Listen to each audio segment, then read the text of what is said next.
It's that time to thank our sponsors. We'd like to thank the Fat Boy app. It's the only locally owned mom and pop restaurant locator. Matter of fact, it's the only mom and pop restaurant locator. It's available in the App Store for iOS or Android.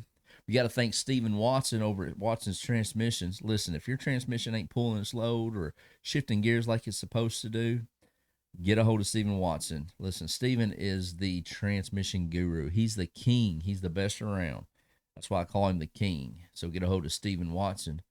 Josh Parrish at BHG Realty. Well, listen, this guy's out there slinging some properties, residential or commercial, whether it's your first time buying or you're a seasoned purchaser. Listen, he'll take care of you. Matter of fact, he just broke the Madisonville sales record for over $20 million in 2025. So go check out Josh Parrish at BHG Realty. Got to thank Billy over at Warwick County Tire. He's over there slinging some rubber, putting some new shoes on your car, your truck, your dump truck, heavy equipment, you name it, small brake work. Hey, go to Boonville, old Boone, Vegas, and check out Billy. Shane Hackney at Hackney Door Company over there in Marion, Kentucky. Listen, if you got doors that squeak, you got doors that creak, you got doors that just won't open, it's time to get a hold of Shane. Shane can take care of you for any, there's no job too small. I promise you that. He's a great guy, good quality work from a good quality man. Ironstein Coffee, located in Morganfield, Kentucky. They're up there roasting those coffee beans daily. Listen, they've added some new venue.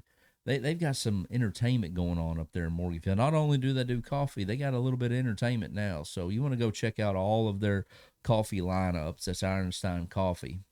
They're in Morganfield on Main Street. Jen's General Store there in Morganfield. It's on the corner of Court Street and Main. Go up there. Go ahead and get you a bologna sandwich and an L8. Step back in time to your childhood. They got those old candies and everything you can think of. It's such a fantastic place to go, and we love Jen's and we love their support. Jake Wolf at Wolf's Customs there in Waverly, Kentucky.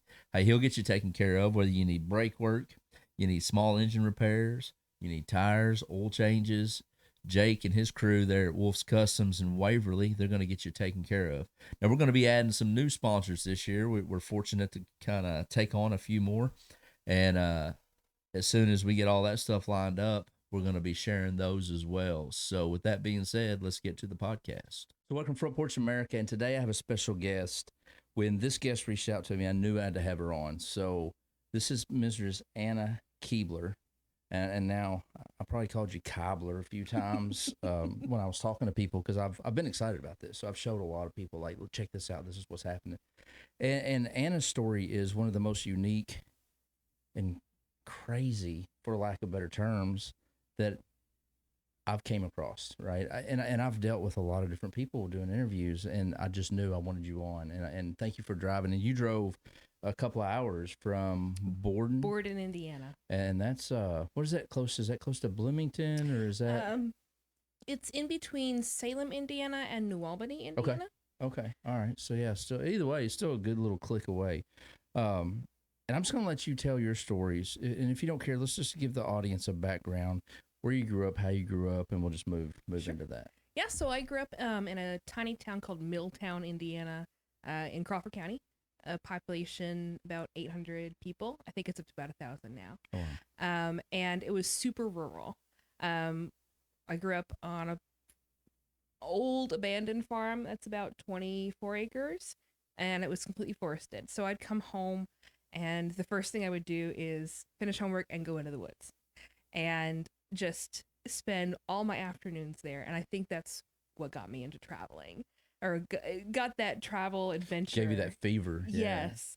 Always looking for something new and something to explore.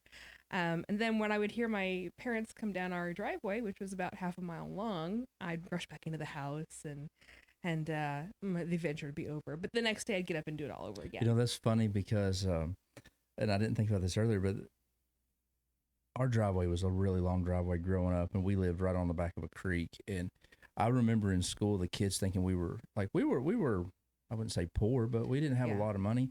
But I felt like the teachers thought we were even more poor than we were because we would play in the woods and in the culverts and then go to school dirty. And I remember like teachers actually buying me clothes because they felt sorry for it. And I'm just like, all right, whatever, you know? So yeah. So, I mean, your childhood sounds like kind of like mine. I mean, Yeah. you know, grew up in the middle of nowhere and had a good time. And Oh yeah, drive your tractor to school day, all yeah, that good yeah, stuff. we do that here. You know, it Yep. gives you that sense of adventure. It really does. What did that lead into growing up?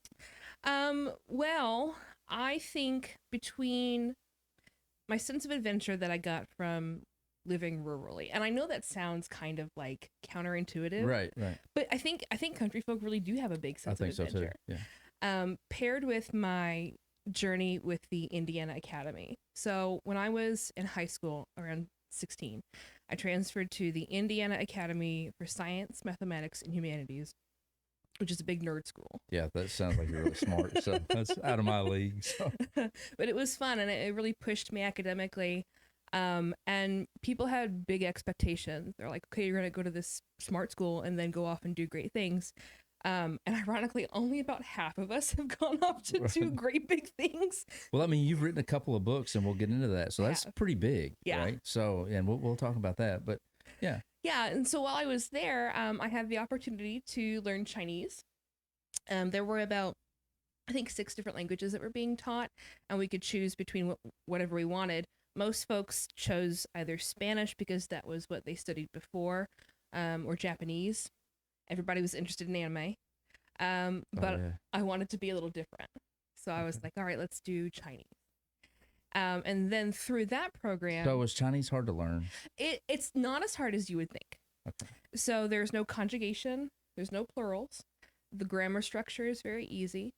But there are 4 tones. So words like ma, ma, ma, and ma all have different meanings. And we did this a second ago, and I don't know if I'd be any good at it with my Kentucky accent, but I think I speak a little bit of it. When I'm deer hunting, we usually go meh, you know. So I don't know if that's a word in China, but anyway, yeah. So every time, like, you know, learning a language is tough anyway, especially as you get older, right? Yeah. But Chinese seems like it would be so hard to learn. I thought it was going to be difficult. The writing the characters was really difficult. And I found that I was actually better at typing the characters, like on my cell phone, because you can type phonetically and it just pops up the picture of the character. And so if you can just identify which sound is what picture, then you know what to type. So is there like a translation thing on there or something, or no? They call it pinyin, and that's basically like their English alphabet. Okay. So you can read the pinyin and speak that way. And then you type that in. Once you do, it pops up a character. Okay, so the pinyin is like letters. Yeah. Okay. Writing is hard. I can write maybe 2 sentences, but I can speak pretty well. I'm not fluent, and my Chinese has suffered a lot since I've been gone. But my ex-husband is Chinese, and he speaks no English. And I talk to him and his family regularly. And when I lived with him, which we can get into later, I lived with him and I lived with his family and went about a year speaking basically no English. Wow. So so we'll go ahead and get into that because this is intriguing to me. How did you end up over there? So, okay. When I was at the academy, we got the opportunity to go over for a trip. And we went with our professor. And she showed us the most beautiful places in China. Everything was clean and pristine, and the food tasted wonderful. And I got hooked. And I thought... Chinese food over there, same as here? Completely different. Okay. Yeah. So much better. Yeah. I was like, okay, China is cool. I always thought I wanted to come back. But I didn't know when. So I put it on the back burner. And it was time for us to choose colleges. And I was like, okay, what do I want to do? I wanted to be an astronaut. Okay. And go to Mars. And I thought the best way to do that would be to go to Purdue for astronautical engineering. Like that's you. Wow. Okay. Well, I quickly realized that engineering is not for me. Okay. I didn't want to build the spaceship. I just wanted to be in it. Okay. Right. Fair enough. And I flunked out. Like I did not do well in my transition to college. There was some mental health stuff going on too, and it wasn't a good scene. And my parents convinced me to transfer to U of L University of Louisville.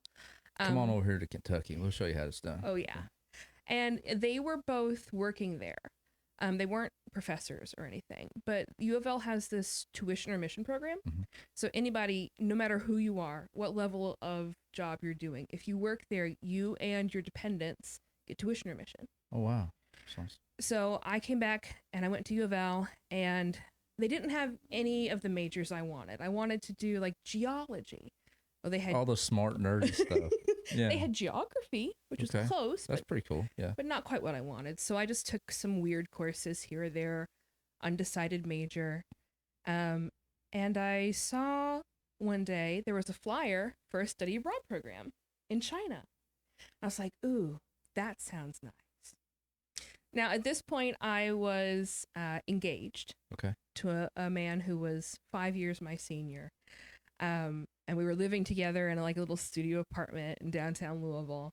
And I was working full time at Starbucks and going to school full time. And I just wanted to change your scenery. I just wanted out, you know. You're just out there making them pumpkin spice lattes. Yes. I got you. And it was just eating me alive, right? So I looked it up, and as it turns out, this study abroad program was covered by tuition remission. Oh, wow. The only thing I needed to do was save up for my airplane ticket. And I told my fiance, I was like, I'm going. It's only a semester. I'll go and I'll come back. And he's like, okay, that's fine. So on, let's see, it was February 11th, 2011. I left for China. And I picked a city. And you didn't even stay for Valentine's Day to tell him bye, did you? Nope. I picked a city called Jinan, because I'd never heard of it before. There were a couple of choices. We could have gone to Beijing, and I'd been to Beijing before. Everybody knows Beijing. It's funny you're calling it, you picked Beijing, the one with the J. Oh yeah, no, I picked Jinan. Yeah, I've been calling it Jinan the whole time, so that's how I'm like, okay. Yeah. But yeah. And then there was Shanghai. Okay. And so Beijing and Shanghai are like very popular places. Yeah. Everybody obviously, I would like to think, knows something about those places. Yes. Okay. And they're big. But Jinan or Jinan. Nobody. Yeah. Nobody I had knew. no idea. And it was supposed to be like a smaller city, so I thought that would be more amenable because big cities kind of scare me. Right. So I got there, and I got there at 1:00 in the morning, and there was a student ambassador who picked me up from the airport and drove us to the dorms. We got to the dorms, and they didn't know that I was coming. They were not prepared for me. They didn't have a room set up. But eventually they got it sorted, and I walk into these dorms, and everything is concrete and chipped, and there's like wires coming out of the walls and pipes coming out of the ceiling. So this is nothing like your first trip. Nothing. And there's something on the bed, like this big, I'm not sure if it's a blanket or a towel. It's large. It's a gift. I wasn't sure. Well, speaking of gifts, before we get into it, I do have you one. I usually try to give it to you in the beginning. So here's you a little something from the show. Should I open it now or later? You can do it later. However, it's a T-shirt and some goodies. Oh, thank you. Yeah. I will proudly wear it. Yeah. I wasn't sure if it was a towel or a blanket. And I opened it up, and it was really rough. The material was really rough. And it was just big enough for your body. And I thought, okay, this is a towel. Turns out it was a blanket. That is funny. I used it as a towel for a long time. And the whole time it was a blanket. Oh, that's great. But there was no pillow or anything on the bed. And I just crashed out. And the next morning, somebody came, a student ambassador came and took me shopping. And I was just not awestruck, but whatever the opposite of awestruck is, maybe dumbfounded is the best word, because this was nothing like the China I'd seen. It was so dirty and dusty and decrepit, and I was like, where am I? And there was trash all over the streets, and people would just they really didn't care if you were there, right? They like wouldn't get out of the way for you if you were walking. Man, let me tell you about not getting out of the way for it. We went to San Francisco several years, I think it's like maybe 2012. And we stayed right inside Chinatown, right? And Yeah. this old historic hotel was awesome. Literally our bedroom, our hotel room is about the size of this room, you know, like a 10 by 12 or Yeah. whatever. And it still had skeleton keyholes, right?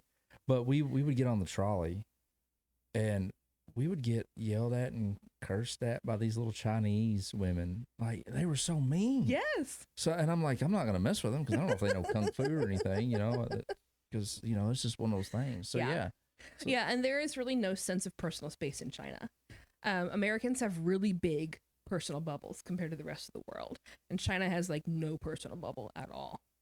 And pedestrians do not have the right of way. Well, they didn't when I was there. They do Okay. now. Okay. Things have changed. Wow. But I wasn't sure I wanted to stay. I was pretty convinced I wanted to leave. It wasn't what I was expecting. Did they have brochures saying, hey, this is where we're going to send you? They No. were just like, you just had these choices and. Yeah, they basically just had these choices and said, you know, research it on your own. And Jinan was a small city of 7 million. Oh, wow. Golly. But it was a big city in terms of area. Okay. And Jinan is called the City of Springs because it has about 90 artesian wells Okay. that spring up all around the area. So it really is beautiful, but dusty. And I stuck it out. And it took me about 3 months. And after 3 months, I was completely in love. Like, the dirt was rustic and romantic by then. You know, there were hidden treasures all around the city. And the people, you know, abrasive at first, but once you're used to how everything operates, like, people were really welcoming and friendly. So the abrasiveness that you were kind of introduced to was not really saying that's how these people, you know. Yeah. It was just kind of, it's their lifestyle, right? Yeah. Well, you know, there are so many people there. Yeah. You know, I think, and everybody, when you're born, you get a number. You get like an ID number. And you use this number for everything. You want to open a bank account, you use your number. You want to kind of like our social security numbers. Yeah, but used a lot more widely. Okay. Like, if I wanted to go make an eBay purchase, I would use this number. So everybody is referred to as their number. Wow. And I think that gets in your head. Like, yeah. I'm a number.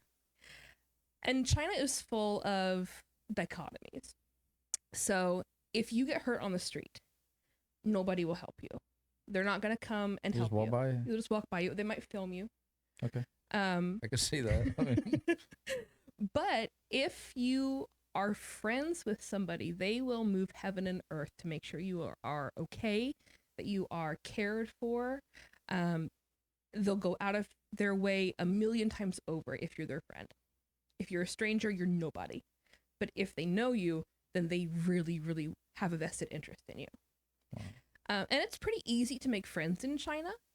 People are always down for making friends. And the level of friendship varies. It's a little bit different here than here. China has the concept of guanxi. And guanxi is reciprocal favors. So let's say that you are doing me a favor by letting me come on the podcast. Okay. Well, then 3 months down the road, let's say you're coming up to my area of the woods. Well, you use your guanxi with me and I secure you a nice hotel. Oh, okay. So it's reciprocal. But it's not all based on reciprocity. You know, there is true feelings there. But everybody loves their guanxi. So you got to make those connections. That's great. So did you find it making those connections easier since you knew some Chinese already? Did that help? Yes. By the time I got to China, I realized that my Chinese was awful. I learned more in one semester there than I had 2 years of studying in high school. And I totally did not pay attention my first semester there. Well, and that's, you know, I actually watched a study, it's been a few months ago, about, you know, just learning languages here. It's not retentive. No. Taught, right? It's more of a methodical or less methodical learning system. And because I was like, man, I'd like to learn some new languages myself. So Yeah. I'm looking in on how to learn. You've got all these different platforms, and I'm like, man, this is not even nowhere near what they taught us in school, how they taught us in school. So then I done a deep dive on that, right? So they're like, yeah, the way they teach it, it's not even the correct way to learn, and blah blah blah. No. So when you were learning here compared to there, what were some of the different like techniques they? Well, in China, we learned through sheer rote memorization, which is like you write it over and over and over and over and over. So you wrote a bunch of meh. It's all just meh, meh, meh, meh, meh. Wow. Okay. And then we had like dialogue days where we would. That was another thing in the classroom. We spoke only in Chinese. So when you're immersed in that, you have no other option than just to figure it out, right? And when you're learning languages in school, like there's not that pressure because eventually people are going to know what you're trying to say. Right. But when you're there and nobody else is speaking English, at least not the English that you're used to, you have to figure it out. And even the English that we spoke. So I was the only American. I was just going to ask you how many Americans were there, and I was the only American on campus. And there were about 300 international Did students. that throw up any red flags? Are you the only American in China? Well, at first I wasn't sure. I was like, why am I only? Yeah. But there were people from other native English speaking countries, and I thought that was fine. But there was a point in time where we were able to go into the dorm cafeteria, and they encouraged us to paint the walls with something from our home country. And I was like, okay, I want to do that. But I knew I had to be sensitive about it because, not everybody likes Americans. Right. And I felt there was a lot of pressure to really be a good representative of the country. You went over and painted some cornfields, didn't you? Well, so what I did was it was behind a door. So if the door was open, you couldn't even see it. And I did that on purpose because I didn't want it to be all like, I'm just big American. Yeah. I wanted it to be like subtle, and I painted the Statue of Liberty. And I wrote like with liberty and justice for all. And it took a week for it to be defaced. And nobody knew who did it. They like tore up her face, they drew over her face, and they put curse words on it. But it caused kind of a stir in the dormitory, and people were writing on the walls to respond to it, like there's over 200 countries and you're being mean to just one person who's here. Like there were people who so it was coming to your defense. Yeah. In a way. Oh yeah. People definitely came to my defense. But there was always a little bit of tension. And I wasn't the only American in the city. I found many more Americans there. Just at the school. And the first semester I did awful.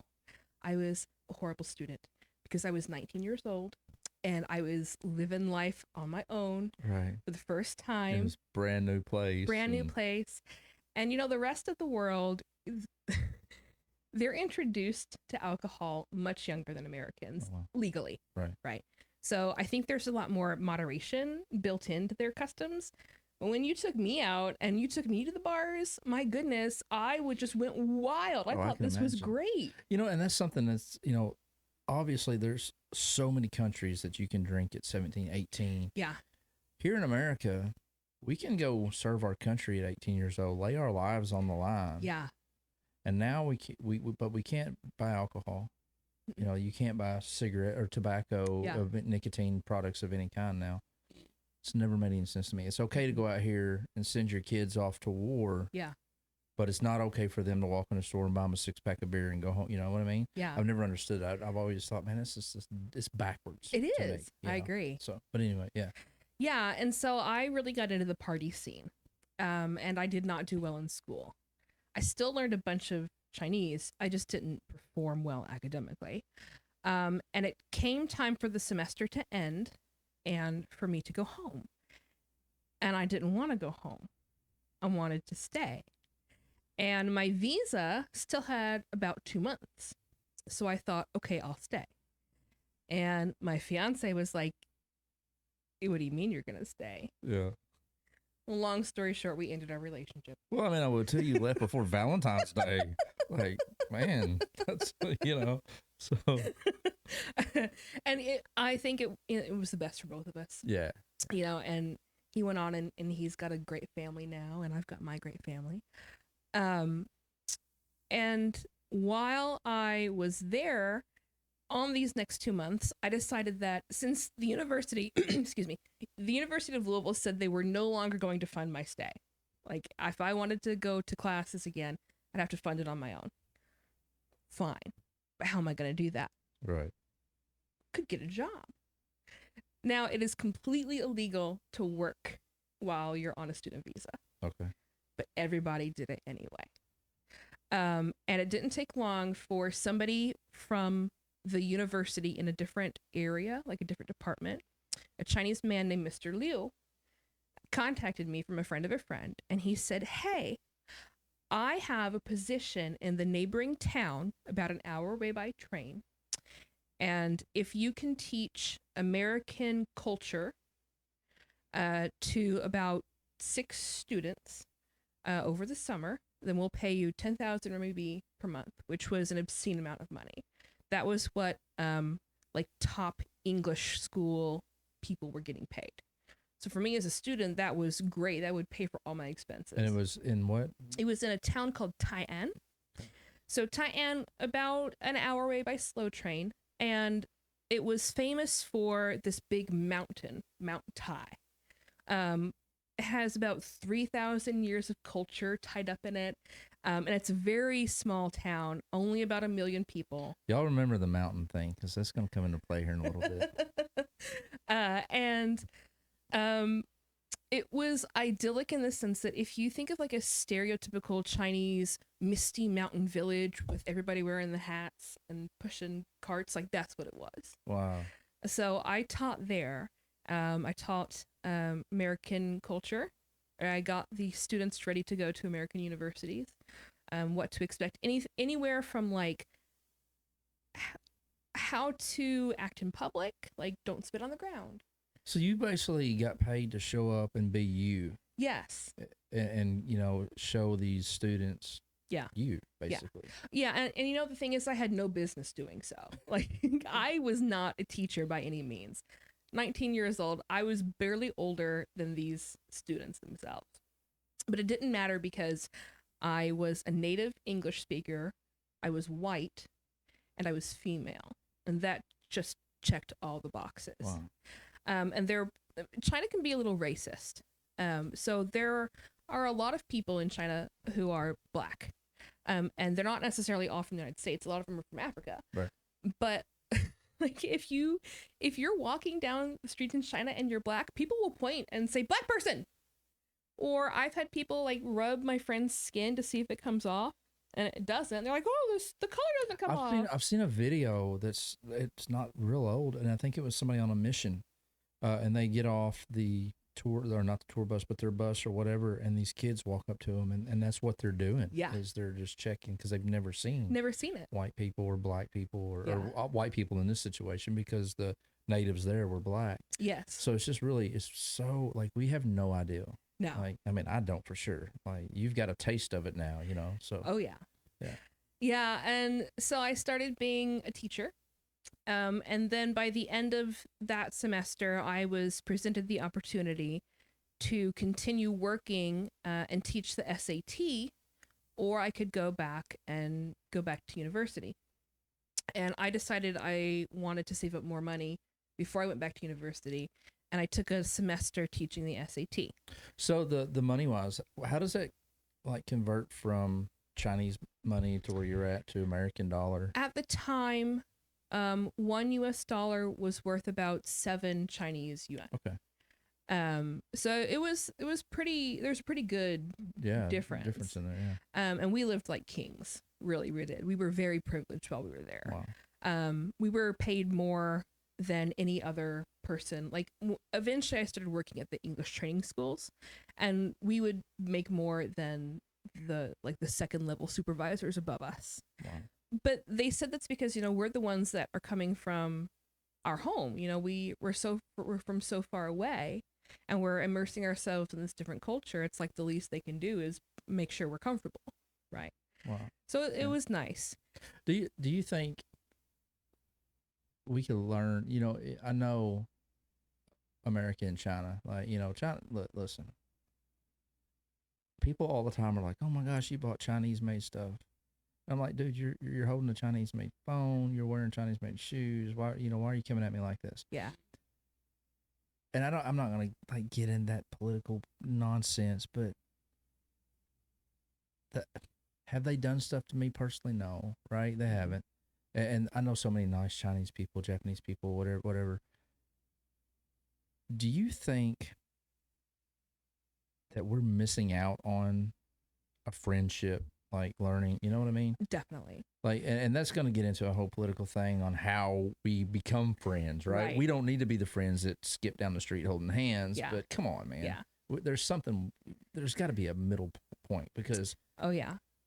any country, their culture, their food. I love food. I love culture. I like learning things, and and I feel like we miss out on so much for. Yeah. I mean, the political leaders have to get their heads out of their butts and let's figure some stuff out, right? Well, and really, I think one of my biggest takeaways from living abroad is that people are not their governments. The individual person. Thus, people are not their governments. I like that. Yeah. And it's, we just as humans, we want to understand each other and be friends and learn more. And honestly, I felt safer walking down the street in China at 2 a.m. by myself than I ever have doing the same in America. And I don't know why. I just didn't have that fear. It felt like I knew that if I was in trouble, I would be okay. Like I still can't put my finger on it. Was the crime rate bad over there? No, there was very little crime. And there are reasons for that. Yeah, absolutely. Yeah. Cameras are everywhere. As an aside, I had a German friend who accidentally left his passport in a bag in a taxi. And from the time he realized what he had done and gotten out of the hotel, he called the hotel desk, said, "Hey, my passport is in this taxi." Took them an hour to find the taxi and have the passport back because of the CCTV traffic cameras. Wow, that's crazy. Yeah, like it's a little invasive, but that's crazy. Yeah. That's cool. Yeah, so we'll get back on track. So you take this other position, and you're kind of going on. You wanted to save some more money for. Wanted to save some more money, but my boss at the time was withholding my paychecks. And he said that this was because I needed to get a work visa, which is true. I wasn't working legally. And he said I could get a work visa. But you have to have a bachelor's degree to get a work visa. And I didn't have that. He said, "Don't worry, we'll forge one," which was very common. Okay. I was like, okay, cool. He said, "But it takes some money." Okay. I was living on the equivalent of $1 a day.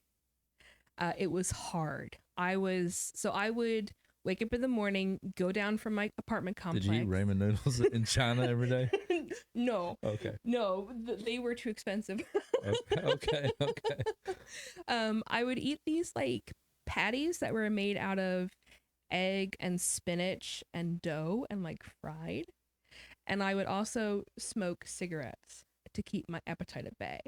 And then drink a liter of water. And that's what I would do. That's how I would subsist. And speaking of smoking cigarettes, I didn't start smoking until I went to China. And everybody smokes. Really? At least if you're a guy. Yeah. Like everybody is into the smoking. And I don't think I've ever seen a Chinese man smoke. I think that would be interesting to see. I've seen Amish smoke. Yeah. I've seen an Amish guy smoke. Like that's interesting too. There's a whole culture around cigarettes and like how you're supposed to share them with your friends. So let's say that we sit down together at dinner because you smoke at dinner.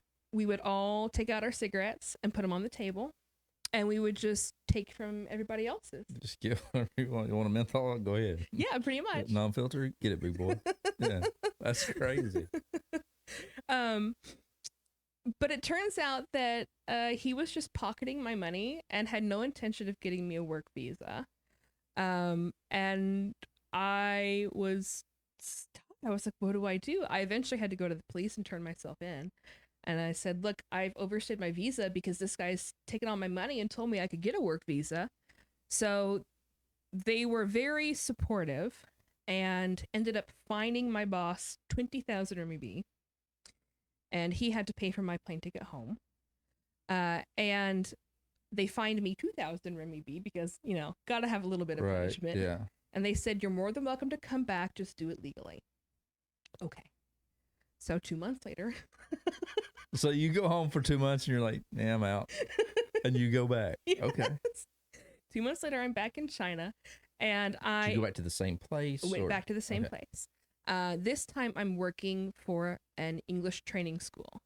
So that is when kids would come after their regular school or on weekends, and we would teach them English. And I was technically on an internship visa. So that means that I was getting a small stipend in order to voluntarily work for them. The fact is that they were paying me under the table and issuing a bribe to the police officers that would stop by every now and then for them to look the other way. It's just how it operated. Okay. I was also attending university, which is another no-no. You can't do two things at once. Okay. You can't study and work. But the university didn't care as long as I paid their fees. Right. So I was going to school full-time. Well, not full-time. It was half a day. So in the mornings between 7 and 12, that was go to school. And then I would work from 3 to 8.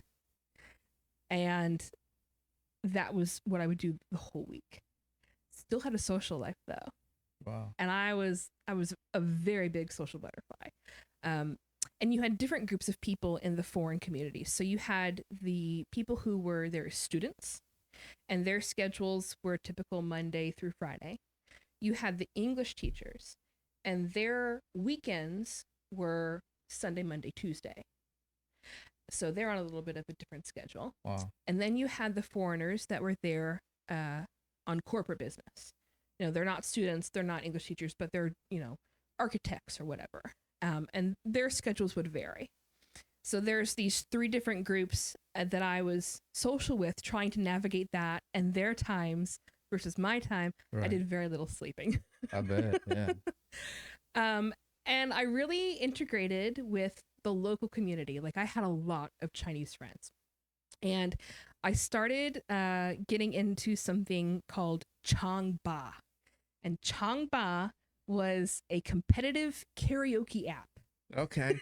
I was fixing to ask you about partying in China. Like, I bet they throw massive parties with lots of karaoke. There is karaoke on every street corner. That is so cool. And, at first, like, as foreigners, we don't sing like the Chinese people do. Chinese people will sing to themselves on the street with no care in the world. Like, if you do that here, people are going to think you're crazy. Yeah.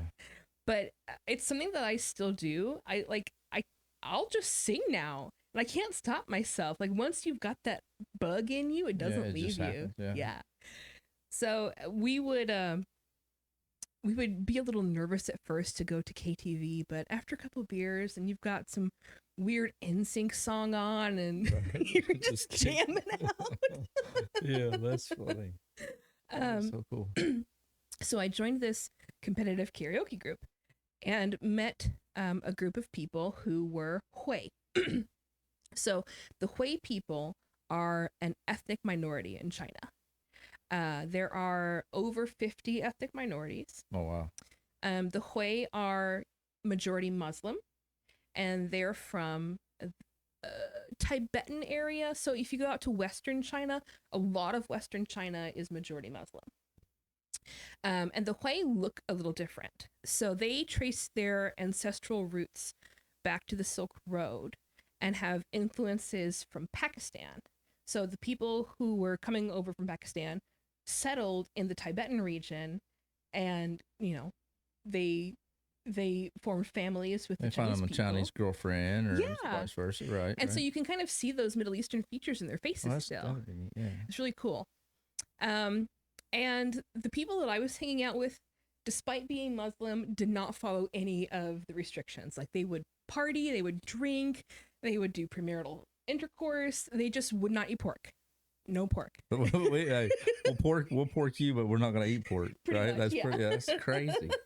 So, and Muslims are very strict. So that's kind of that's odd. I mean, I know we just kind of made a joke about it, but that's odd that they would just defy it like that. I always thought of it as kind of like the equivalent of their Rumspringa, because these were younger people, and they would leave Western China and come out and work usually in pulled noodle restaurants. And pulled noodle. Pulled noodle. Same thing like pulled pork here, or is it, how does that? Oh, it's great. Okay, so what they do is they take this dough and they stretch it out with their fingers, and they like slam it on the table and put it back together and pull it out, and that's how they make their noodles.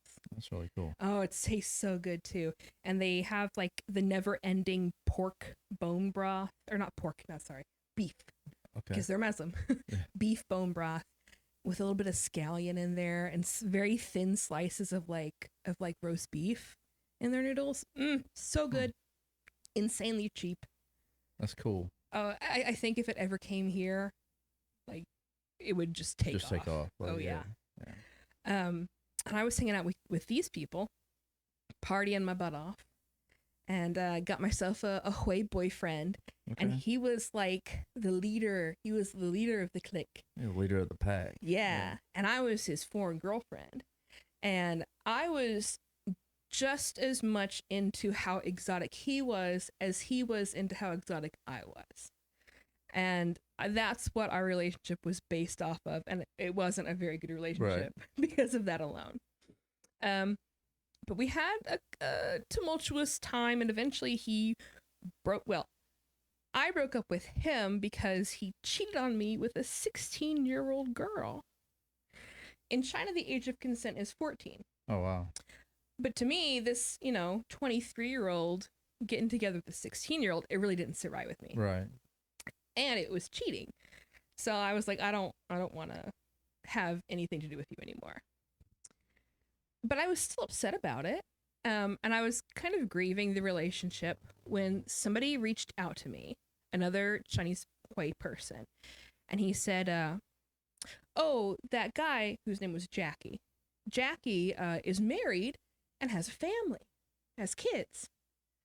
I was like, well, how do you know that? He's like, oh, just trust me. I know. So I thought about it for a little bit, and then I went and asked Jackie. I was like, Jackie, are you married with kids? This person says you are. And he said, well, I'm divorced, but I do have a kid. And he said, how do you know about this? I said, well, this person just told me. And he said, okay, well, whatever. I don't know that person. Okay, whatever. This person, whose name was Alamu, started talking to him more and more. And it was a long-distance conversation. So he was not in Jinan.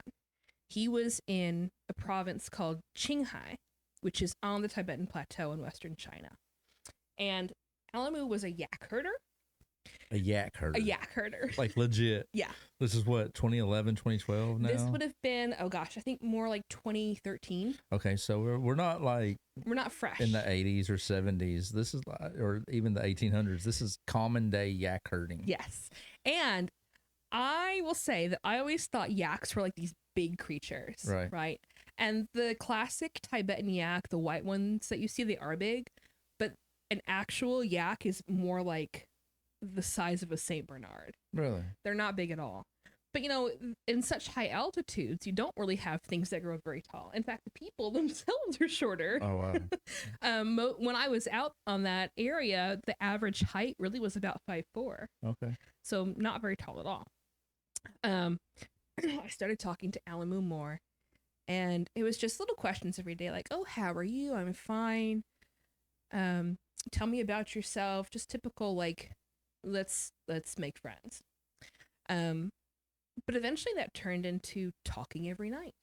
And then it turned into talking for multiple hours every day. And we would stay up all night talking to each other. And I caught feelings for this person, and he caught feelings for me. And we decided, you know what, let's do it. Let's be boyfriend and girlfriend. Right. Had you met him? Not yet. Not yet. Okay. Not yet. But we'd done the whole like video conversation and all that stuff. So I knew he was real. I wasn't being catfished. But there came a point, near the Chinese New Year where he said, "Hey, why don't you come out and meet me, and I'll take you to see my family, and you can see my yaks and my Check out my eggs. I love it. come see my yaks, and we'll have a good time." That's really what he wanted you to say. So, come see my eggs. Come see my yaks. Well, I thought like, if I was a yak herder in China, would that be a fulfilling life? And I thought that would be the coolest. I mean, freaking life. yeah, I'm not knocking it. It's Yeah. just, it's like, and if y'all don't know, I'm like amazed and intrigued by this. 'Cause it's just, it's like something, we're not introduced to this stuff every day, right? So No. this is fresh and new, and it's just like blowing my mind. Yeah. Like, I would have never really thought that there were still actual yak herders, right? Oh, I know there's yeah. farmers that have cows and stuff, and I guess maybe it's the same thing. Right? Yeah. Well, and they're nomadic, so they Oh, that's makes it even better. they move around the mountains. And it's a big industry. Yak meat is one of the biggest exports in that area of China. Yeah. And there's a whole litany of science stuff going on because like the permafrost is melting, and then now the yaks don't have enough to eat, and so then there's not enough yak meat, which means the price of yak meat is going up, and locals can't afford it. So it's I don't think I've ever seen any yak meat at the big stores here, so I think we should be okay as long as the beef stays. I mean, I would try it. I'd definitely eat it. It sounds really I bet good. it is. I bet it Yeah. really is. a little acidic. So, Alamu. Alamu. Okay. So Alamu and I have this plan to meet. And he says that he was going to pay for my plane ticket because he has a friend at the airport. Cool. Well, Oh, so he's far enough away that you're gonna have to fly there. Yeah, You this can't is- just, this would be like flying from you just can't jump on a yak and No. head across the creek. You got it. Okay. this would be like flying from Virginia to California. Oh wow. Okay. So across the it's whole across country. country. Yeah. Yeah. Okay. But it's like 2 days before it's time to go, and he's like, "Oh, I still don't have the plane ticket. Just keep waiting." And then it's the day before, and then I don't hear anything from him, and he's just gone silent, and there's no contact. And I'm like, okay, I have this plan to go meet my awesome yak herding boyfriend, but now he's gone silent. What do I do? Now, I know looking back that my decision was made because I was in a manic state due to bipolar disorder. Okay. But I didn't get diagnosed with bipolar disorder until I was back in the States and after I'd had my first child. Okay. So I had no clue what was going on. But my happy ass decided that it would just get on a plane anyway. Wow. That's what I did. I went down to the airport, bought my own plane ticket, and flew across the country. Landed in Xining, which was the capital city of the province, and tried to call him and was like, "I'm here." Didn't answer me. No contact. And I was saying to myself, like, "Oh, he'll be here soon. He'll be here soon." Like he didn't forget about me. But after a couple hours waiting in the airport, this police officer comes over and he's like, "What are you doing here?" So I'm looking for my yak herding boyfriend. That's what I said. And he said, "Well, do you have any information on him?" And I did. I wasn't a complete idiot. Right. So he had sent me a picture of his driver's license. And his driver's license had his photo, his personal identification number, and his home address on it. And I had shared that with my friends. Like, you know, in case I get murdered, look here. Right. So the police officer took that information and scanned it through his databases and was like, "Well, he doesn't have a criminal record, and I can't see that he's checked into any place right now. So we don't know where he is, but at least you know he's not like an overtly bad guy." Right. Right. Okay. But I still didn't know where he was, and I was starting to feel like a little bit of an idiot. So I called Jackie because I was still in contact with him, and he's from this area too. And I said, "Hey, Jackie, do you know any hotels near the airport that will accept foreigners? Because not every hotel will. You Oh, have wow. to have Okay. special permit to take a foreigner." And he said, "Well, I have a cousin who has a hotel that's not too far away. How about we just don't register you and you can stay in that hotel?" Okay. So I was there and I figured, you know what? I'll sleep in the hotel, and the next day, this is a wash. He's obviously like not the person I thought he was. I'll just go home. Well, while I'm at the hotel, I get a text from Alamu, and he's like, "I'm so sorry." He was out herding yaks out in the middle of nowhere. He had Verizon and couldn't get any cell service, wasn't it? That's He's like, "I'm on my way. Just stay there. Something really bad has happened, and I can't explain it to you right now." Okay, what bad has happened? I had no clue. A couple hours later, he gets back online, and he tells me that while he was traveling from his hometown, which is about 6 hours away from Xining, oh wow, okay. really rural, he was carpooling with some people, and they hit a bear. A ringneck bear is what he said, which is a highly endangered species. And he said that because they hit the bear, they killed it, and they didn't want to get in trouble for killing an endangered species. So they took the bear and buried it in a friend's backyard, and now they were hiding out. Now they're not sounding so much different than some people I know around here. Yeah. Well, I was like, this is such a far-fetched tale. But he sent me a picture of a dead bear next to a car with a Chinese license plate. I was like, And this is before AI. Yeah. So I was like, okay, this seems legitimate. And he's just like, just wait for me. I'll be there tomorrow. And so I wake up the next day and I'm waiting for him. And eventually he sends me an update, and it's like a video of him in a bus. And he's like hunkered down next to the window with a mask on and his hoodie over his head, because he's like, I don't want people to see me. They might know that I killed the bear. what? And then the bus gets stuck in the snow, because this is around New Year, and it's in the mountains. And he showed me video of the bus stuck in the snow. It's like, okay, just keep waiting. But eventually he does get there, and he's a real person, and he's so apologetic, and he's like, I'm so sorry. And sparks flew, and we had a fabulous time together. And he's like, okay, now I'm going to take you back to my family. Well, we try to go back to his family, and the buses aren't running anymore because of the snow. So we just kind of hang out in a hotel for 3 days together. And we left, and he was like, okay, eventually we're going to get married, you and me. Let's make it official. Like, not engaged, but like, Just skip that part and let's just do it. well, no, it was like pre-engagement. Okay. Because in China, you really don't date casually. If you're dating, it's for marriage. So he was like, okay, we're a really good, solid relationship right now. It's like, okay, he gave me one of his rings, and they don't do wedding rings in China. So he gave me one of his rings on his hand, and I was like, okay, yeah, like promise ring. Right. Giddy little schoolgirl. And I went back to Jinan, and he went back to Xining. Now, how long were you there before he got to you in that hotel? About 2 days. Okay. Yeah. So it's like, and this is like close to Tibet. Yeah. Wasn't there like a movie like 7 Days in Tibet or something like that? That's what That's what it's kind of. It's so crazy that it's, and we don't think about landmass traveling because we have so much more at our fingertips, right? Yeah. We know everybody who has a vehicle, or we can fly, or we can do this. There, like, you hop on a yak and giddy up, cowboy. Yeah. Well, and elevation was about 7,000 feet in the city, so it was really hard to breathe. I mean, that's higher than Denver. Wow. I think Denver is, it's the mile high city, so about 5,000 feet, so 2,000 feet higher than Denver. So you're like in the mountains. And we go back to our homes, and he says, hey, I have an idea. How about I move to Jinan? Perfect. So we're conjuring up ways for him to move to Jinan.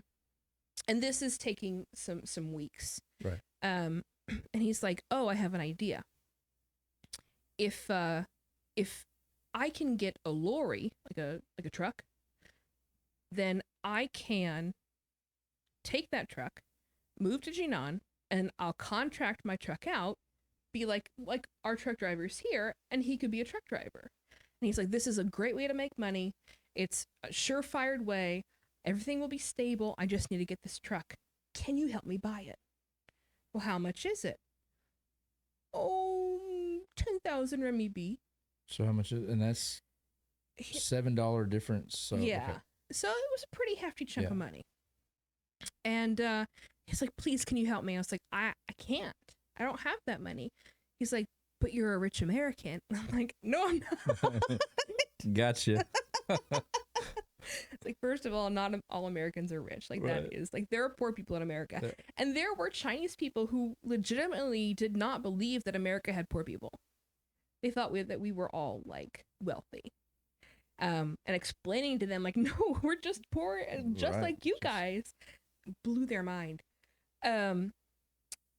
But I decided that I would try to save up some money, and he was supposed to save up his money too.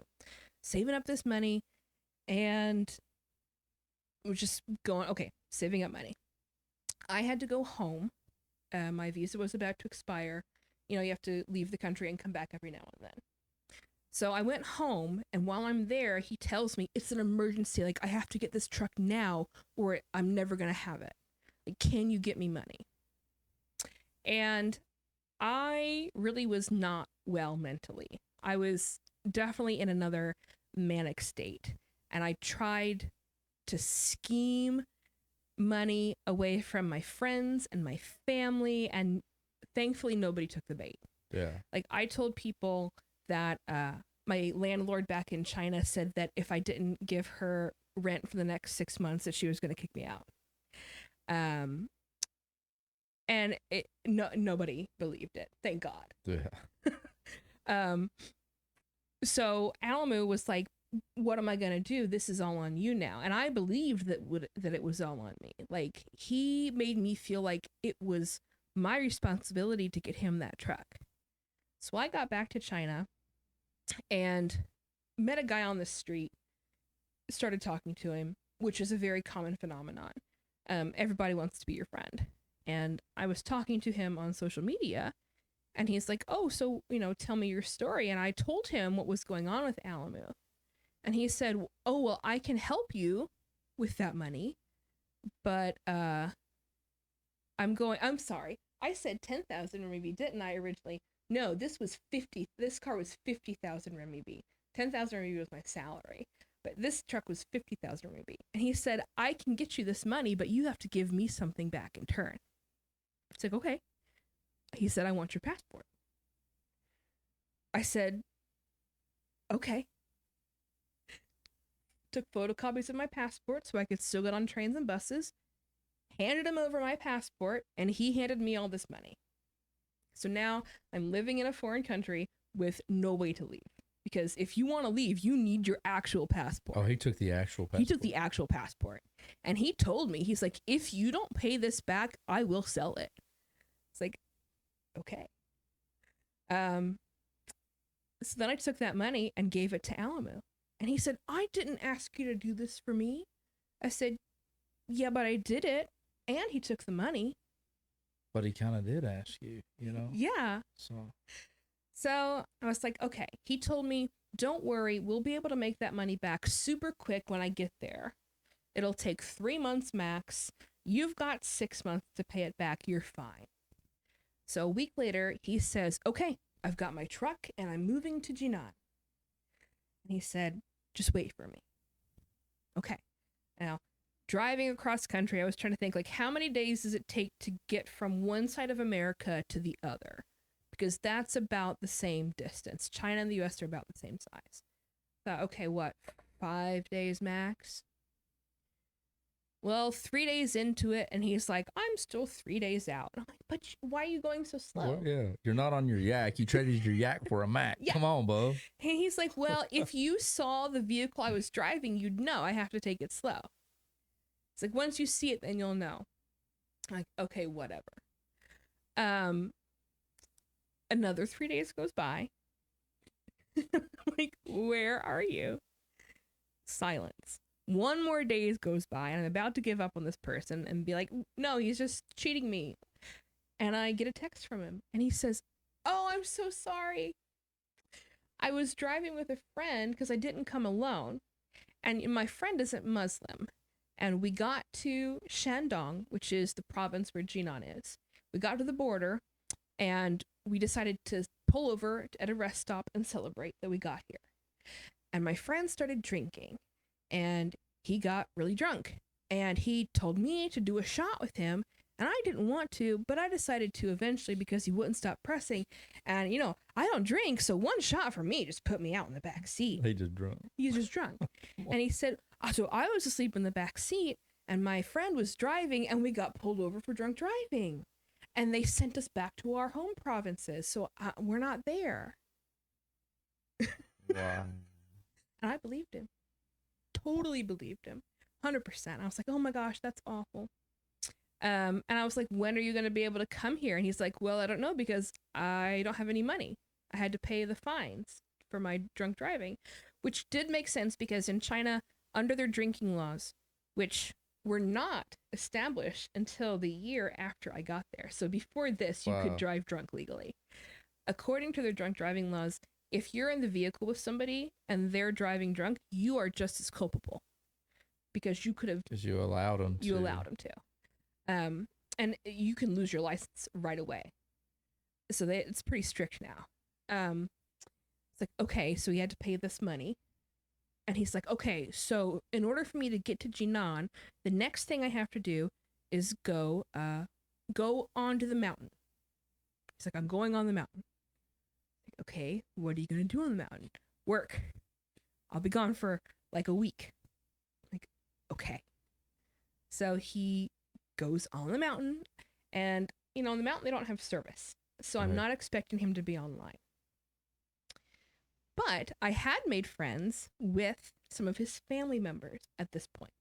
So his brother, little brother, and his little brother's fiance. And we were talking back and forth, even though Alamu wasn't there. So I did feel like there was connection, like there was legitimacy to this relationship because it involved his family members now. And then I saw Alamu come back online. So I tried to text him, and he didn't respond. And that really made me mad. And so I tried again, and the person responds back, I'm not Alamu.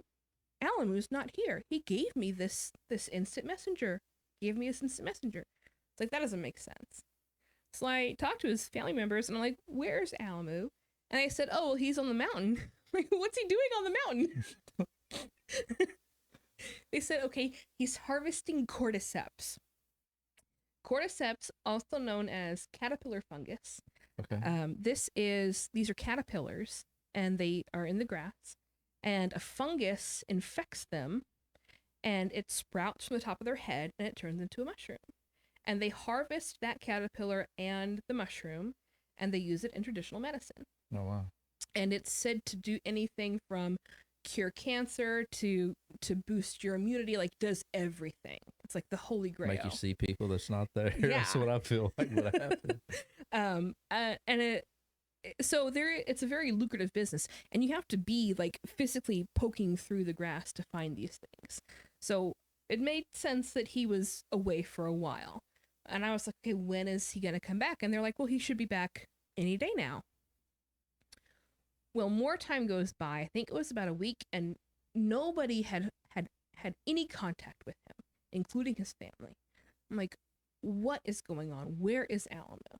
And they said, we don't really know where he is either, but if you're willing to come to us, we can make him appear. Like, we've got our ways, It's like, sure, I can go meet you. I'm curious too, At this point, I want to meet his family. So this time I take a train because it's cheaper, a lot cheaper. It's a 42-hour train ride. Ooh. And I had a hard sleeper, so not luxury. Rows of 3 bunks on each side of the train car, and I had the top bunk, and there was maybe about 2 feet of space between the bunk and the ceiling. So when I could either stand up at the bottom or lay down at the top. Did a lot of sleeping on the train. But I get there, and his family meets me. His sister is there. His biological, older brother is there. His little brother is there, who's his stepbrother. All of his family members meet me, and they're just as curious about me as I am about them. And so I tell them everything. I tell them about the truck, and they seem to know about the truck. And they're like, "Oh, have you two had sex?" And I said, "Yeah. What do you think we did while we were, Right. together?" And they're like, "Oh my goodness," but Right. figured it was, related to their religion. And they didn't say anything. They were just like, "Oh, interesting." And they're like, "Okay, well, we've got you. Tomorrow we'll drive to our county seat, which was about 4 hours away, and we'll get him." So we make this drive, and this is the first time I'm able to see the Chilean mountains. And I had never seen mountains like this before. And I literally cried because it was so beautiful. Yeah. Like, just the clouds almost touched the earth. It was just so beautiful. And this grass just very close to the ground, but lush and green. And it went up the mountain, and then it just turned to snow. And crystal clear water running from the mountains alongside these dirt roads. It was just beautiful. Wow. So I was really into the scenery. And eventually we get to where we're going, and they're able to call Alamu, and we're waiting forever and forever. We wait a lot When with they this called guy. him, did they say that you were with him? I don't know, because that's That the would be thing. great if they didn't just like pop out. This portion of China has a different dialect, and it sounds like a different language. So I could not understand what they were saying at all. And they would only switch to the common tongue, which is Mandarin, when they were talking to me. So there was a lot of secrecy going on. Okay. But eventually, Alamu knows that I'm there, and I go down and meet him at the bottom of the hotel parking lot, and we were talking in his car. And he's like, "You just needed to be patient for me," he said. "I've got this truck, and I've been on the mountain, and I've been making deliveries, and I've been trying to get money so I can go there." And he's like, I'm not just ignoring you, I'm ignoring everybody. He's like, "But I'm doing this because I want to be with you, and I just have to make this money. I'm just really stressed. Can't you understand? Please understand." He's like, "Okay, I understand." And then we did the deed in his car, and he said, "Don't tell my family we did that." Okay. Too late. They already know. Yeah. And then we get up to the hotel, and he fusses at his family, and I don't know what he's saying. And then he leaves. And the next day, I get up with the family and go back to the train station, and eventually go back to Jinan and just wait for him. And then I found out, a couple weeks later, guess what? I'm pregnant. And I was ecstatic. And I know that sounds like this relationship is just full of red flags, but I didn't see them.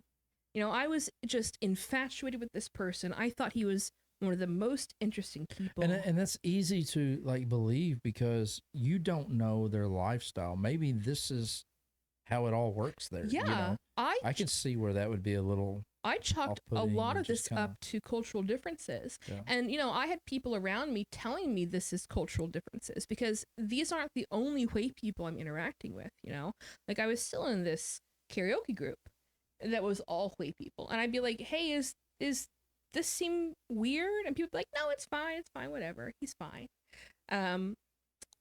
And I was talking with his family, and I'd met his family. And I thought, surely if this guy was even the slightest bit bad for me, his family would tell me. Right. But they didn't. And so I was like, "All right, we're going to have a baby." And I tell him, and he says, "Go get an abortion right now. We can't have a baby." I was like, "Well, that's not what I was expecting you to be like. I thought you would be happy. Here's our little family."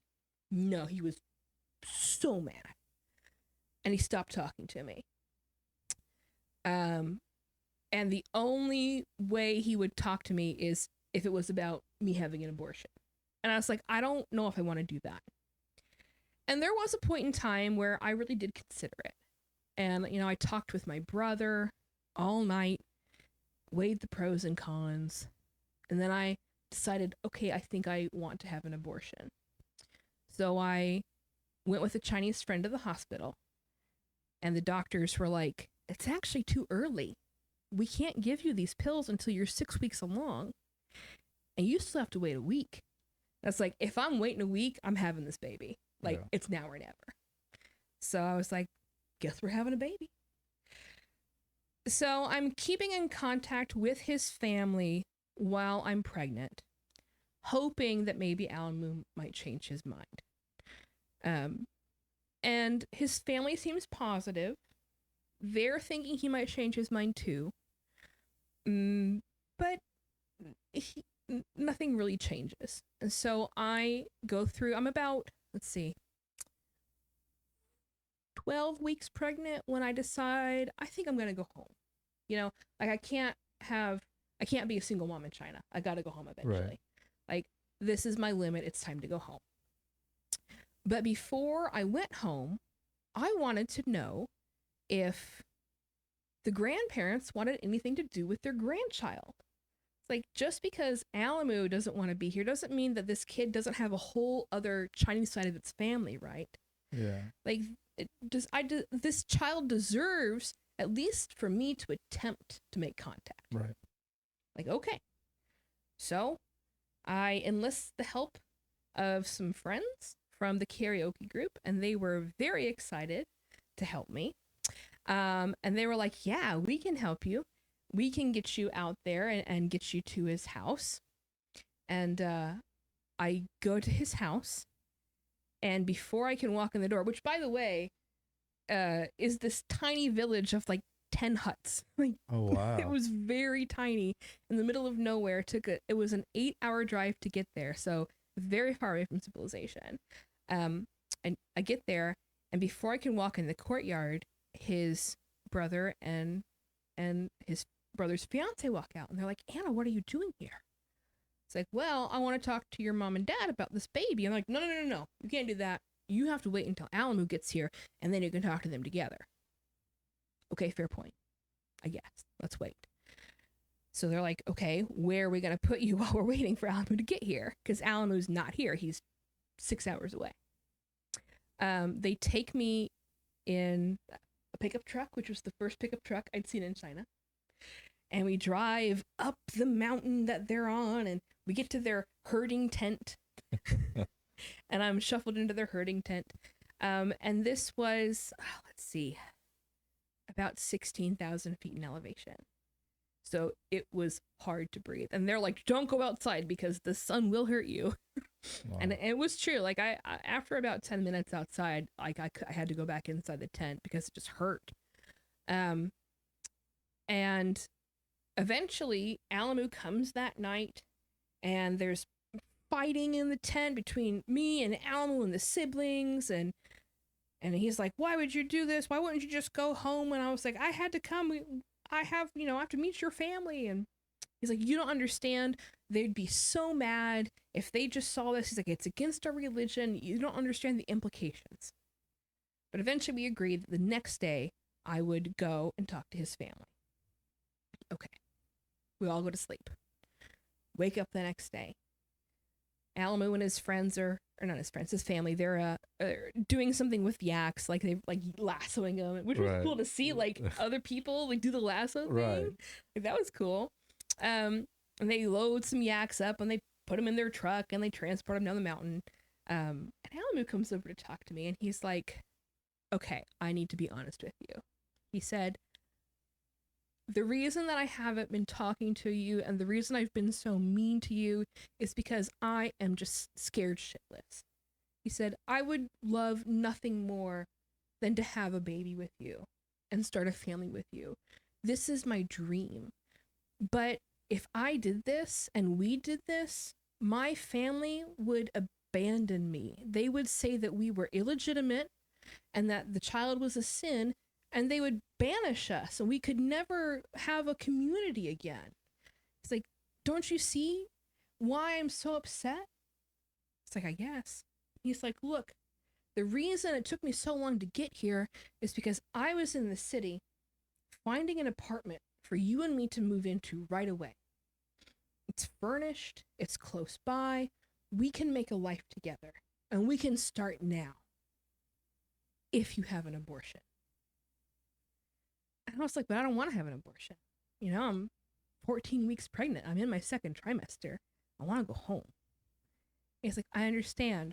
He's like, but think of the kids that we will have in the future. And we make this small sacrifice, and I'll be here for you the whole time. You make this sacrifice for our family, and then I'll make the rest of the sacrifices for our family. And I was like, I got to think about this. And I thought about it for a long time. I talked to his sister, and I was like, look, I don't know how to feel about this. Do you think what he says is true? And she says, yeah, I'm pretty sure he's being honest. I can't see this being a lie for him. And so I thought about it, and I thought maybe he's right. Maybe I really should have an abortion and we can, start over. So I agreed. And the next day we go and we drive and we drive and we drive. And we're driving just farther and farther into the mountains. Like, where are we going? Why aren't we going to Xining, to the big city? And we're like, oh, this is a better hospital. It's closer. And it's this tiny hospital in a different province, still in the mountains. And I get there, and we're trying to explain to the doctors what we want. And the doctors are like, okay, so she wants to have an abortion. She's 14 weeks along. She'll take these pills and then come back the next day and she'll push the baby out. I'm like, oh, no, I don't want to push that baby out. Like, if I'm going to do this, put me under. And they're like, what do you mean put you under? And I was really emotionally distraught because I didn't want to do this deep down. I really didn't. Right. And I was trying to translate the word for anesthesia, but I couldn't spell it because it's like, how do I spell anesthesia? And they're like, what, you want a C-section? I'm like, no, I don't want a C-section. Wow. But eventually we get it figured out, through some very gruesome basic interpretations of how to get this done. And they're like, okay. And they say, take this pill tonight, come back in the morning, take this other pill. So at the hotel, I take my first pill.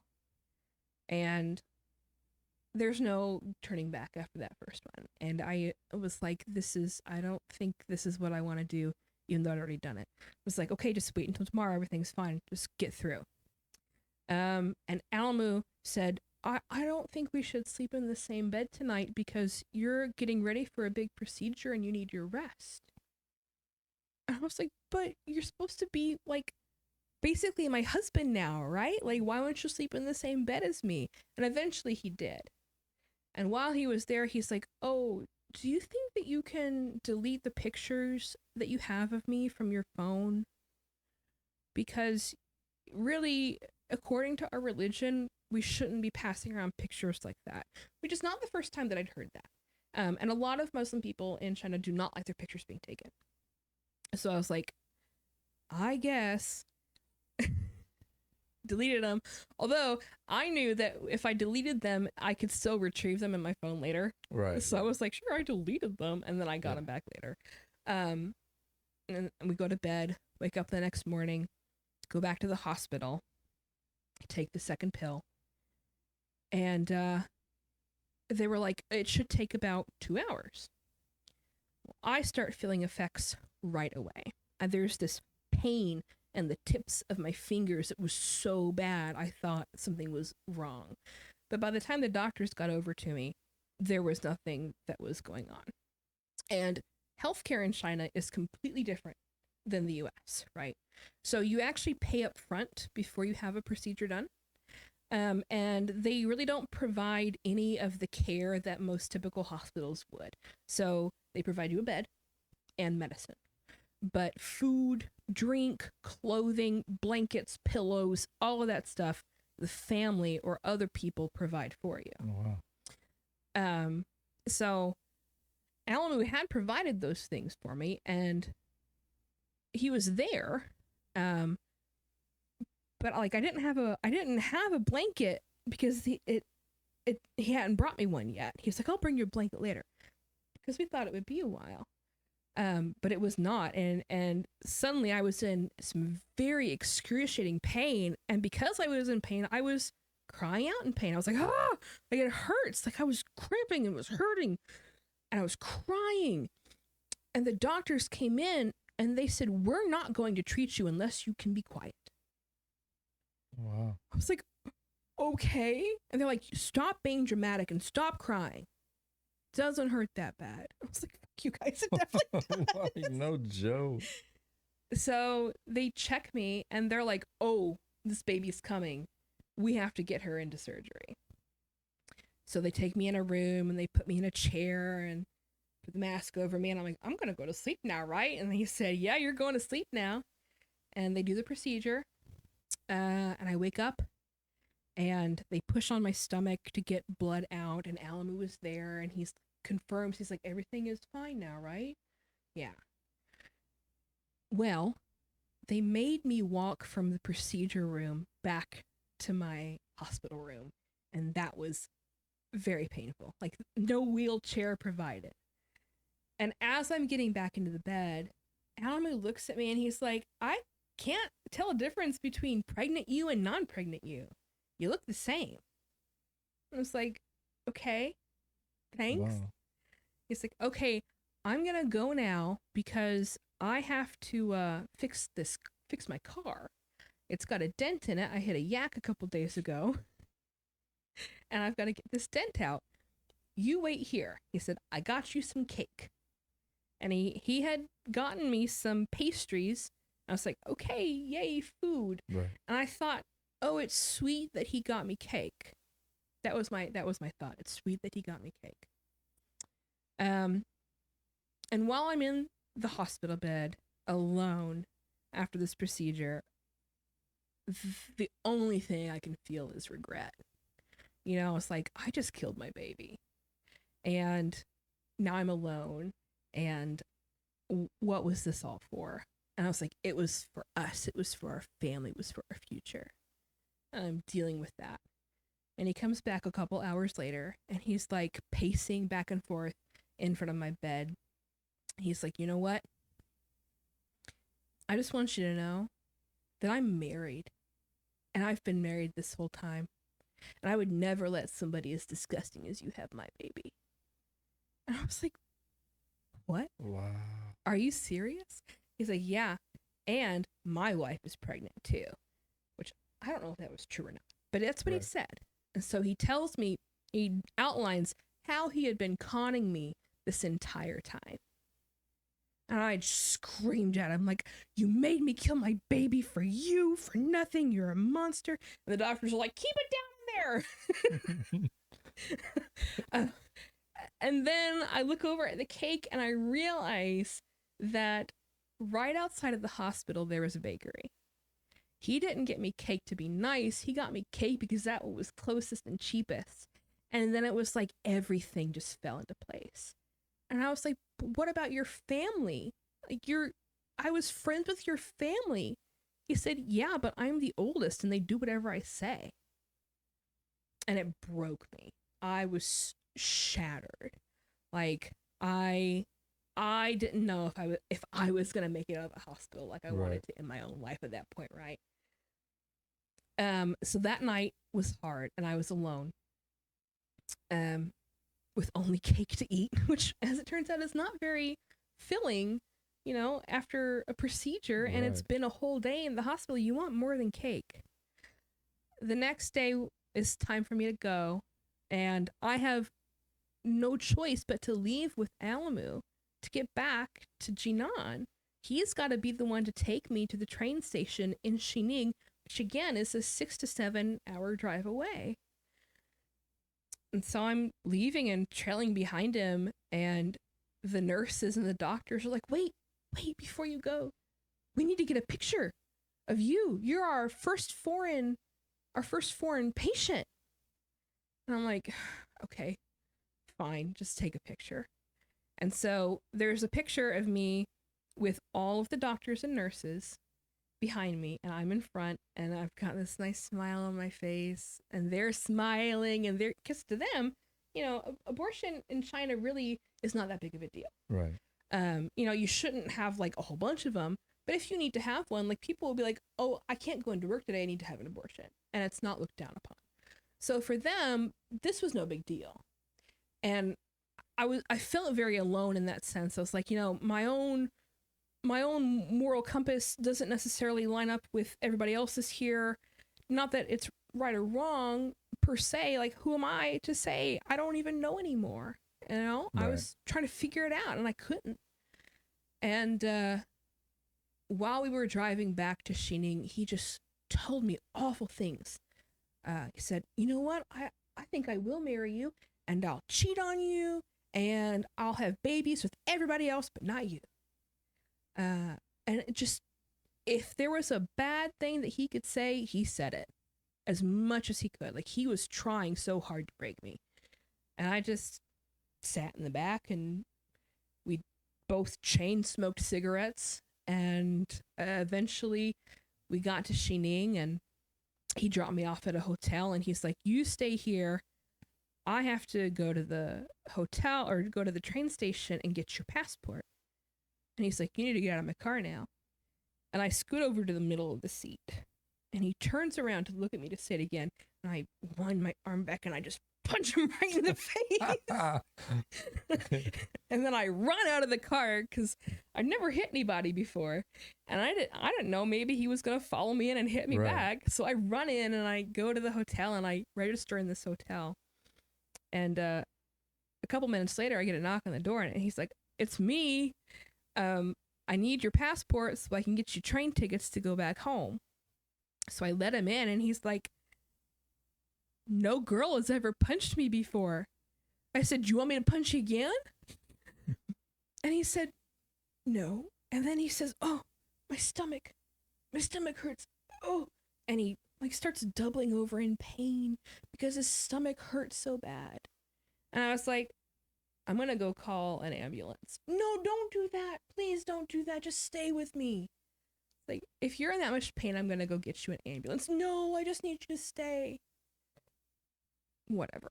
So he sat on the floor of the hotel, doubled over in pain for a good 15 minutes while I just sat on the bed and stared at him. Wow. Eventually, his pain subsides. He goes, he gets train tickets, and brings me my train tickets, and that was that. And the next day, I'm on the train going home, and I realized that at this point, like, there had been so much going on in my life that we just didn't have time to talk about. But I was at a point where I had no job now because I was gearing up to go home to America. Oh, wow. Yeah. I had no job.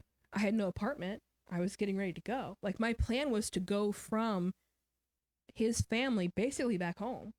I had been living with a friend for a couple of weeks because of that. So no job, no apartment.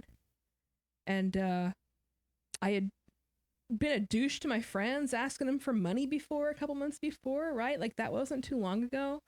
And that left kind of a sour mark with some people, as it should have. And I thought, I don't want to go home anymore. My whole point of going home was to have this baby, but that's not where I want to be. I was perfectly content living my life in China up to this point. And I was texting with a friend named Micah, who is from Harrisburg, Pennsylvania, and he wants to be a Coptic monk. Like, that's his goal. And he's like, "You're moving in with me." He said, "You get your ass back to Jinan, come and stay with me." He's like, "I'm not going to charge you rent. Just get yourself together." And he became my safe haven. So I moved into Micah's apartment, which happened to be in the same complex as a bunch of other English teachers. Like, the whole complex was just English teachers for a specific school. And Micah's apartment had an open door policy, so we never left it locked. The doors were always unlocked. If people needed to come and talk, they would come talk to Micah. Micah was like the center of a flower, and all of our friends were the petals, right? That's and cool. Micah kind of like held us together. And I was so depressed. My nights and my days were mixed up. And in the background of all of this, I was trying to get my American degree. I wanted like an actual university degree, and I'd been doing schooling online. In fact, the night before I had my abortion, I was trying to work on a quiz for one of my courses, and like I didn't have pen and paper, so I had to write it on like the hotel notebook. Right. It was bad.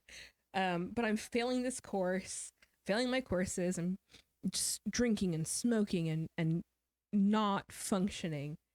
And Micah's like, maybe you should start writing. So I do. I start writing my whole experience from beginning to end. And in the middle of it, I get a text from Alamu's sister's husband.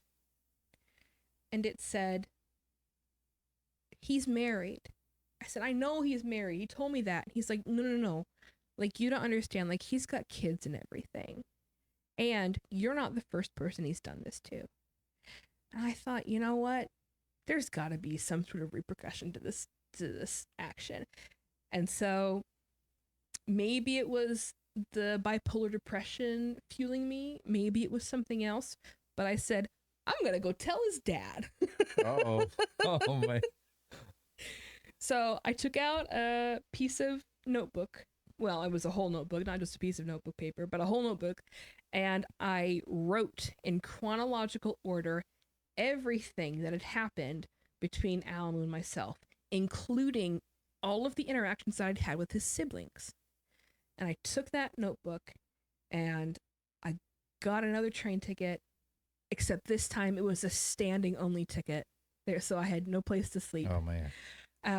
I eventually managed to vie for a spot in the dining car, and was in the dining car for the majority of the ride. But even then, you're just sitting, and like you had to pay for a meal every 3 hours to stay there. But it was either that or sit on the floor. Right. But it was an arduous trip, and this time I did not wait for anybody to meet me at the door. I get up there and I just walk right in. And there's a little kid there, and he's like, oh, I think it was the first time he'd ever seen a foreigner. So I literally, without warning, just walk into this man's home. And he is sitting on something called a Kong. A Kong is a raised concrete platform that is used for beds, and it's pretty big, and underneath it you can light a fire, and that's how you keep warm. And it's usually connected to the kitchen, where you make the fire in the kitchen, and then the smoke from the kitchen goes to the Kong. But it's also the entertaining seating, like entertaining area. So couch, bed, all in one. All in one. He's on the Kong with two other men, and they're picking at a goat head and just eating the goat head. And one's like got an eyeball in his chopsticks. And this guy looks at me and he says, please sit down and have some tea. Like a stranger, imagine a stranger just walking into your house, right? And then all you say is, hey, sit down and have some tea. But that's because Chinese people are extremely hospitable, like that's part of the culture. So I sit down and I'm like, are you Alamu's dad?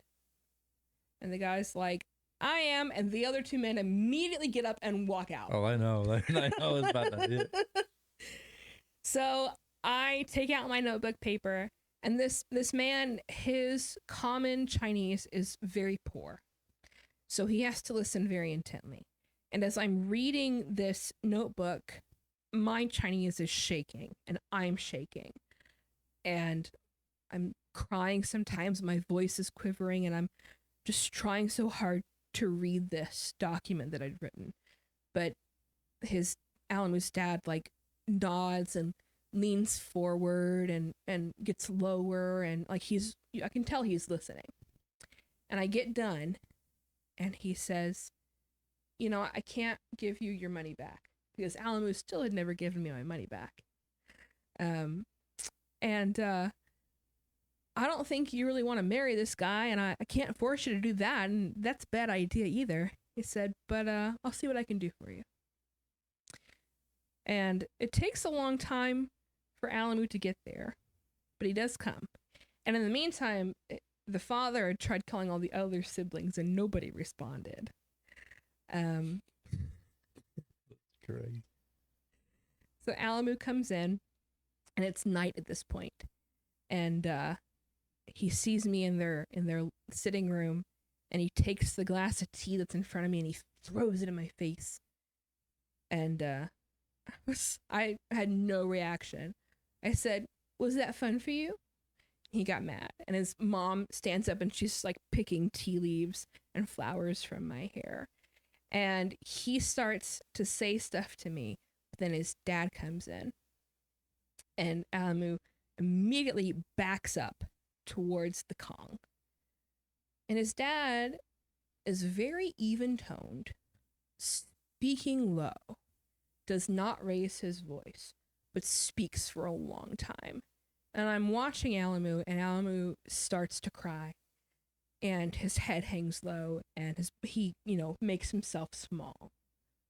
It's like, okay, something is happening here. And he gets done, and his stepdad goes and sits on it's his stepdad, his biological dad. This is another fun fact. His biological dad died when he was young. So according to Chinese Muslim culture, his brother married the family to like be the provider. So his stepdad is his uncle. Okay. Okay. So, Okay. but he calls him dad. So his dad goes to the Kong, and Alamu goes to a different room, and his mom like calls me back, and I step back in the room with them, and Alamu's like, "Because of you, I'm now banished from this house. I can't be here. And that little boy, he can't be here either. That's one of their siblings' sons." So, as it turns out, he really was banished from the family. And the kids were not allowed to stay with them either anymore. And I guess the marriage between his brother and his brother's fiance was called off too. But for Alamu, he was kicked out. And he was like, "I can't believe you've ruined my life like this." And I was like, What do you think you've done to mine? yeah. Almond Joy? I mean, come on, man. And Alamu had to take me back to Xining. Oh, that's awful. Because, it was a very poor plan because I had no way to get back. And the area that I was in is actually illegal for foreigners to be in because there's a military base in that county. And it's like one of the very few places in China where foreigners can't go. So it's not like I could just hop on the bus. Right. Because they would see me. So Alamu had to take me back. And he tries talking shit to me again. And I'm just like, yeah. You're right. Yeah. Now, is he taking you back in the truck that he? No, Okay. this truck. I never saw this truck. Oh yeah. I have no clue. So he didn't have no truck. I don't think he had a truck. Just lived large on your money. Yeah. And it doesn't sound like a lot of retribution, but going to the leader of the family and having my story be listened to and acknowledged, and then having a reaction really was very healing. And it shows you how serious different cultures take their rules, regulations, whatever you want to call them. Yeah. As to where here, it's kind of, I mean, I guess Amish people get banished or whatever, and you become the black sheep of your regular family or whatever. But for them to be banished, that's like his livelihood and his. Yeah. So I wonder if he had to de-ox himself from oxen, or yakking or whatever it is, that's crazy. Well, and there are other things that came out, like he was missing a piece of his pinky, and he told me that he cut his own pinky off because his former girlfriend, his former fiance, was like wanted to break up with him. And said that she didn't believe that he loved her and demanded that as a show of affection, he cut off a finger. And he said, "Fine," and cut off a finger. And that's what he told me. And I was like, ooh, I don't... This man is serious. Yeah. Well, as it turns out, no, a loan shark cut it off because he didn't pay back his money. So, this is a shady man. And I know what he's up to now. Like, I keep tabs on him just because there's still a part of me that is low key really obsessed with him. I think it's hard to go through trauma and not be obsessed with the person who hurt you. Um, but I wrote a book about the experience. Okay. And it documents everything. It goes into details that we weren't able to get into. And I didn't really heal until I wrote the book. Wow. And it took me a long time to write the book. Well, actually, it only took me 3 weeks to write the book. Right. I mean, yeah. It's, I sat on that document that I started writing for about 5-6 years. Excuse me. And then one day I was talking with Micah again, and he's like, did you ever think about finishing? And I thought, you know what, maybe I should finish. And so I sat down and I started to write, and I wrote the whole thing in 3 weeks. And I was like, this is my story. Like, this is the good and the bad and the ugly and the very ugly. And I was like, but I'm going to push it out there, because I have found telling this story, this is not a unique experience among women who have been tricked into, well, I won't say tricked, coerced. right. Because, Led to believe, or right. Yeah. That have had abortions for reasons that they feel like they were coerced into, and there's a lot of guilt and shame that comes along with that. And our society isn't really set up to help with that. And we all have a story. Right. It doesn't matter who you are. We all have a story. Ones that will bring you to your knees.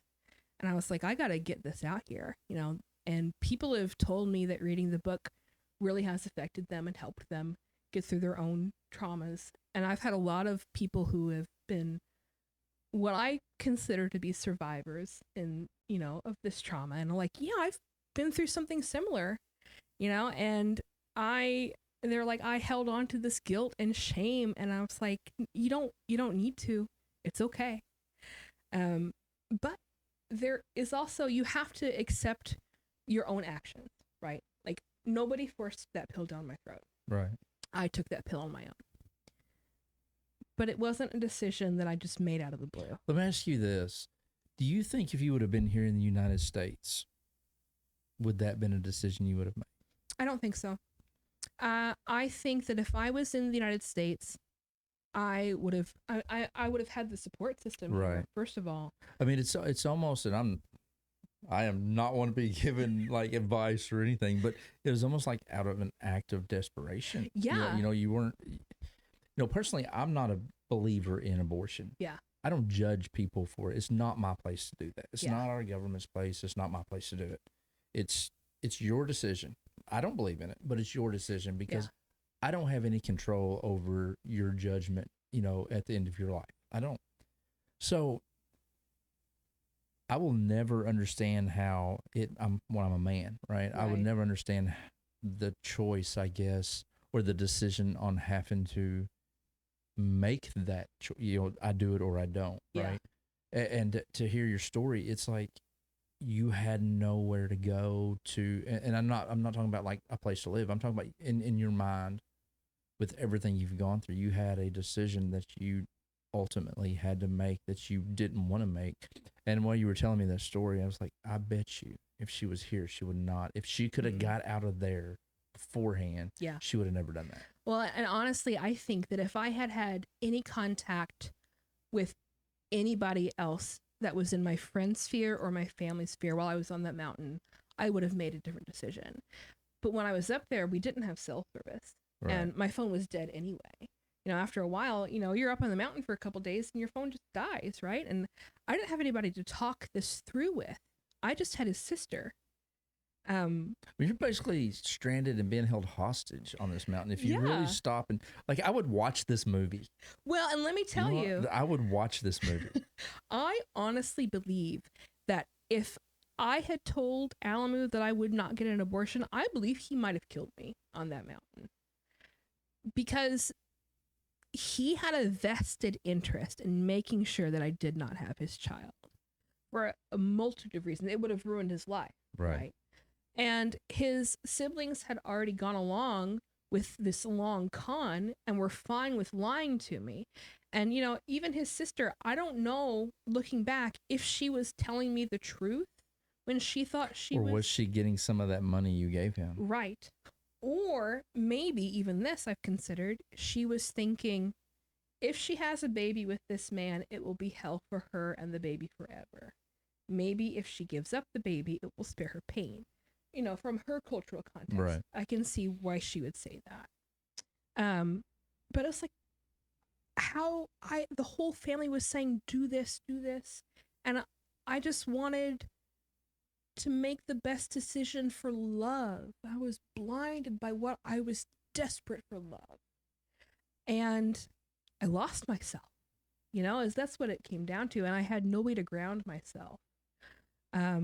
If I was here, I would have made a completely different decision. Right. And sometimes it's hard to think about still. Well, this is something I believe in wholeheartedly. Everything happens for a reason. We may not like the outcome of the reason. We may never know the reason, but Yeah. everything happens for a reason. Yeah. And that's why I try so hard not to be judgmental, because we all, like you said, we all have a story. We all have that trauma. We all have things. And if we sat and picked people apart all day long, where would we be? You know, I mean, we're bad enough off as it is with everything going on. So everything happens for a reason. Oh yeah. And it's maybe your reason for it happening is for you to write these books, to tell these stories, to help these people. Yeah. Well, and in the aftermath, I ended up dating another Hui man. And looking back on it now, I think I pursued that relationship as a way to replace what I lost subconsciously. And I can see that now, but I didn't see it at the time. I married this man and had a daughter with him, and her name is Nora. Oh. And she's almost 9. Oh, wow. And if I hadn't have gone through that, then I wouldn't have my daughter. Yeah. So it's like, people always want to say, would you do it again? And it's like, well, knowing what I know now, if I didn't do it, I wouldn't have Nora. Right. And she is this amazing person, and we're connected to the Hui Chinese culture now through her biological father. And he's in China, and we're not married anymore. But he's got a great family. And, earlier this morning I called them, and it's in the middle of Ramadan, and they were breaking their fast with 15 people at their house, aunts, uncles, cousins, and we just passed the phone around, and Nora got to smile and laugh and connect with this family. And that would not have been possible with the child that I gave up. Right. Yeah. I mean, he would have been a secret for the rest of his life until he was old enough to pursue something on his own. Yeah. So, everything does happen for a reason. And the book, it's a heavy book. What is the name of the book? It's called A Ghost in the Middle Kingdom. I like that name. That was Thank good. you. That was good. A friend named Mark is the one that came up with that title, actually. You basically was a ghost. I mean, that's how I'm looking at it. Like, because you were like hidden the whole time. Yeah. Well, and it's kind of a play on words, because Guai Wu, or Guai Wu means monster or ghost. Okay. But there is also a term that pairs foreign and ghost together as an old term to describe a foreigner. Okay. So foreigners used to be described as ghosts. So as the ghost in the Middle Kingdom, it's like, all right, here's this old whitey. Yeah, that's a good, I like that name. That's a good name for the book. The second book that I wrote is much lighter. And I know, and it was funny, and I laughed, and I felt bad because I didn't know if I was supposed to. But you were like, "Okay, this book is not I scaled the Great Wall for it's more deep and whatever." And I was just like, I like that analogy on describing the book. But yeah. So it's a travel storybook, but it's about like the manufactured culture that the expats had. And we did not go to Yeah, we didn't. temples and be enlightened, Okay. but we did find marijuana growing wild on the mountain. Okay. You know, So expat, is that the yak herders, or is that a expat totally is the foreigners. okay, the foreign. Yeah. Okay. Yeah. And this book is like, I wanted it to balance out the heavy with the light. And there are some more heavy stories in the second book, which is called Firecrackers. Like I escaped being kidnapped in one of the stories. Oh wow.